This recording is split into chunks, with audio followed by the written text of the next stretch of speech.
Hello students, आप लोग का शशांक एंड दीपू में के यूट्यूब चैनल में बहुत बहुत स्वागत है। हम लोग डायरेक्ट इनडायरेक्ट के सेकेंड लेक्चर में आ चुके हैं। हमने फर्स्ट लेक्चर कंप्लीट कर लिया था। फर्स्ट लेक्चर में हमने पढ़ा था कि डायरेक्ट इनडायरेक्ट होता क्या है, उसके बारे में हम लोग डिटेल में समझे थे। ठीक, सेकेंड लेक्चर में हम लोग डायरेक्ट इनडायरेक्ट को बनाना सीखेंगे और उसमें हम लोग जो चेंजेस है उसको भी सीखा था। तो आप फर्स्ट लेक्चर पहले देख लीजिएगा, फिर उसके बाद सेकेंड लेक्चर देखिएगा, तब ज्यादा समझ में आएगा, क्योंकि वो बहुत ज्यादा बड़ा लेक्चर नहीं है, 12 से 13 मिनट का है। उसको आप कंप्लीट कर लेंगे, फिर उसके बाद सेकंड लेक्चर पे आएंगे तो आपको एकदम क्लियर समझ में आएगा। प्लेलिस्ट बनी हुई है। ठीक, तो चलिए स्टार्ट करते हैं। स्टार्ट करेंगे तो डायरेक्ट इनडायरेक्ट में सबसे पहले हम जब पढ़ते हैं तो हमको असर्टिव सेंटेंस का डायरेक्ट इनडायरेक्ट बनाना आना चाहिए। ठीक, तो असर्टिव सेंटेंस में डायरेक्ट इनडायरेक्ट को बनाने के लिए हमको तीन चार चीजों का ध्यान देना होगा। सबसे पहले हमको ध्यान देना होगा रिपोर्टिंग वर्ब का। अब मैं जब डायरेक्ट इनडायरेक्ट का फर्स्ट लेक्चर बता रहा था तो मैं बोला था कि ये वाला जो सेंटेंस है आपका, ये वाला पार्ट है, इसको बोलते हैं रिपोर्टेड स्पीच, और जो ये वाला पार्ट है इसको बोलते हैं आपको रिपोर्टिंग स्पीच। है, और इसमें जो सेड टू है, ये सेड टू आपका क्या है, रिपोर्टिंग वर्ब है। क्या है, रिपोर्टिंग वर्ब है। तो रिपोर्टिंग वर्ब मतलब रिपोर्टिंग वर्ब का अगर ऑब्जेक्ट हो तो ये सेड टू का अगर ऑब्जेक्ट है तो सेड टू का ऑब्जेक्ट क्या है, मी है। ठीक, सेड टू का ऑब्जेक्ट क्या है, मी है। तो इसके वर्ब को किस में बदल देंगे, जब हम इनडायरेक्ट बनाएंगे तो टोल्ड में बदल देंगे। किस में बदल देंगे, टोल्ड में। मतलब कि हम सोल्ड सेड टू को टोल्ड में बदल देंगे। कब, सेड टू को टोल्ड में तब बदलेंगे जब इसका ऑब्जेक्ट मतलब ही सेड टू मी है, ऑब्जेक्ट है।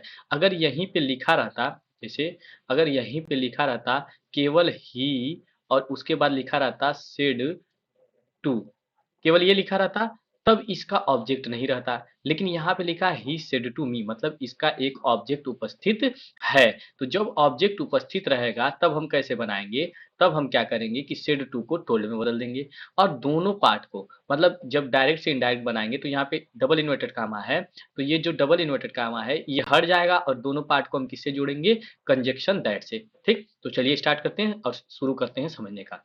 सबसे पहले देखेंगे तो डायरेक्ट स्पीच में लिखा हुआ है कि he said to me comma double inverted comma I did not take your pen. ठीक, ये सेंटेंस लिखा हुआ है। तो सबसे पहले हम देखेंगे कि डबल इन्वर्टेड कामा के अंदर मतलब कि ये जो रिपोर्टेड स्पीच है इसके अंदर देखेंगे कि कैसा सेंटेंस है।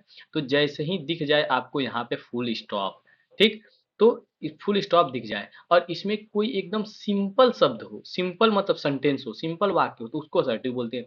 तो जैसे ही आपको दिख जाए असर्टिव सेंटेंस तो हम देखेंगे कि क्या इसमें ऑब्जेक्ट है, तो यहाँ पे मिल गया ऑब्जेक्ट है। तो हम सेड टू को बदल देंगे टोल्ड में। तो हम लिखेंगे he told me, he told me, और जोड़ेंगे किससे, दैट से। जोड़ेंगे किससे, दैट से। ही टोल्ड मी दैट, हो गया। ठीक, अब देखिए, अब यहाँ पे आया है आपका रिपोर्टेड स्पीच में फर्स्ट पर्सन। आई कौन सा पर्सन होता है, फर्स्ट पर्सन। इसको मैं पिछली क्लास में बता चुका हूँ कि आई कौन सा पर्सन होता है, फर्स्ट पर्सन। तो ये किसके अनुसार चेंज हो जाएगा, ये चेंज होगा सब्जेक्ट के अनुसार। तो ही है सब्जेक्ट, तो यहाँ पे क्या हो जाएगा, ही। ठीक, और ये जो पूरा सेंटेंस है I did not take your pen, ये कौन सा टेंस है, ये है पास्ट इंडिफिनिट टेंस। कौन सा है, पास्ट इंडिफिनिट। तो सर पूछेंगे कि सर आप कैसे पहचाने, तो हम डिड को देख के पहचान गए कि ये पास्ट इंडिफिनिट टेंस है। तो जब पास्ट इंडिफिनिट टेंस होता है तो उसको जब हम डायरेक्ट से इनडायरेक्ट बनाते हैं तो पास्ट इंडिफिनिट को बदल देते हैं पास्ट परफेक्ट टेंस में। ठीक, तो पास्ट परफेक्ट टेंस में हेल्पिंग वर्ब कौन सी लगती है, हैड लगती है। तो not he had not taken, इसको थोड़ा सा इरेज कर देता हूँ, टेकन। ठीक, योर है, तो योर कौन सा पर्सन है, सेकंड पर्सन है, और सेकंड पर्सन का पॉजिटिव केस है।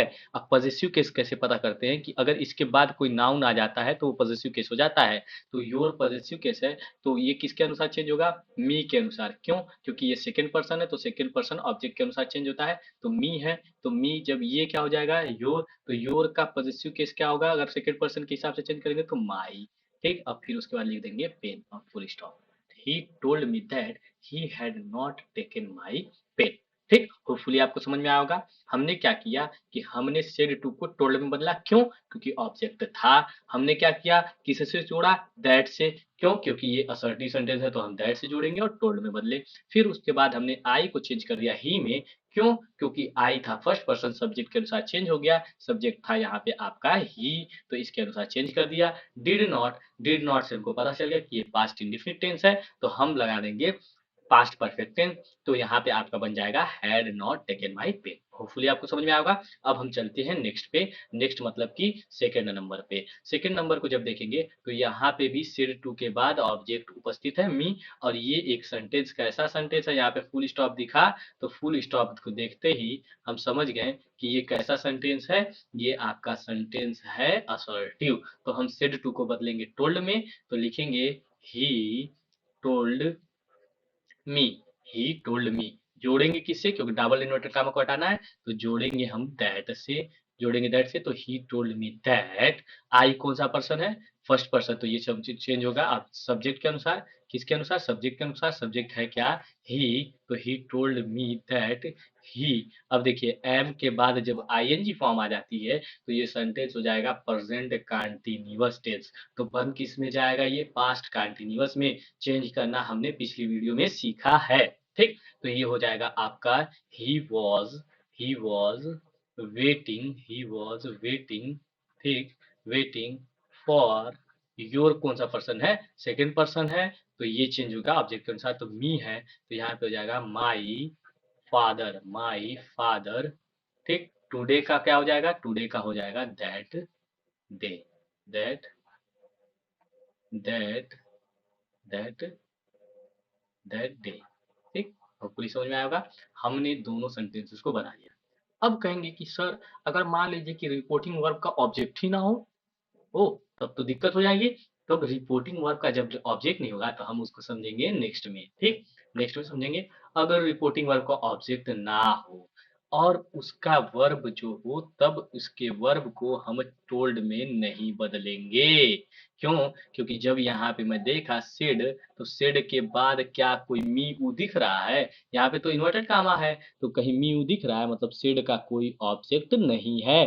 तो हम लिख देंगे ही सेड। क्या लिखेंगे, ही सेड, और जोड़ेंगे किससे, दैट से। क्यों नहीं बदले टोल्ड में, क्योंकि इसका ऑब्जेक्ट था ही नहीं। अगर ऑब्जेक्ट रहता तो हम बदलते, हाँ बदलते। ऑब्जेक्ट नहीं रहेगा तो जैसे वैसे लिख देंगे ही सेड दैट। आई कौन सा पर्सन है, फर्स्ट पर्सन, तो ये चेंज हो जाएगा सब्जेक्ट के अनुसार।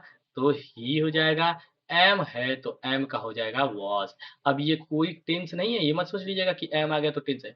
एम के बाद आईएनजी फॉर्म आती तब प्रेजेंट कंटीन्यूअस होता है। ये एक एम का यूज है, तो एम बदल जाता है वॉज में, ये भी मैंने बताया था। इल का हो जाएगा इल, टुडे का हो जाएगा दैट दैट डे। ठीक, होपफुली समझ में आया। He said that he was ill that day. Hopefully समझ में आया। नेक्स्ट हम चलते हैं। नेक्स्ट आपका सेंटेंस आएगा he said I heard that news today. ठीक, तो हम इसको सेड के बाद कोई ऑब्जेक्ट है नहीं है, तो हम लिख देंगे he said. He said change जोड़ेंगे किससे, दैट से। टोल्ड में बदलेंगे, नहीं बदलेंगे। जोड़ेंगे दैट से। आई का आई है तो फर्स्ट पर्सन, तो he has.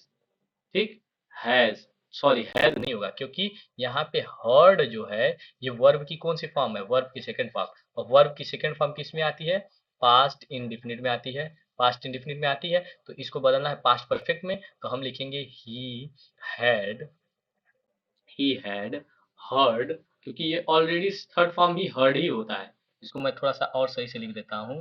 He had heard that that news news, और टुडे का क्या हो जाएगा, दैट डे, क्योंकि टुडे को हम बदल देंगे दैट डे में। अब ये हो गया आपका असर्टिव सेंटेंस खत्म। ठीक, होपफुली आपको समझ में आया होगा। ये लेक्चर नंबर 2 में हमने केवल असर्टिव सेंटेंस को एक्टिव डायरेक्ट से इनडायरेक्ट बनाना सीखा। ठीक, लेक्चर नंबर 3 में हम इंट्रोगेटिव सेंटेंस को डायरेक्ट से इनडायरेक्ट बनाएंगे।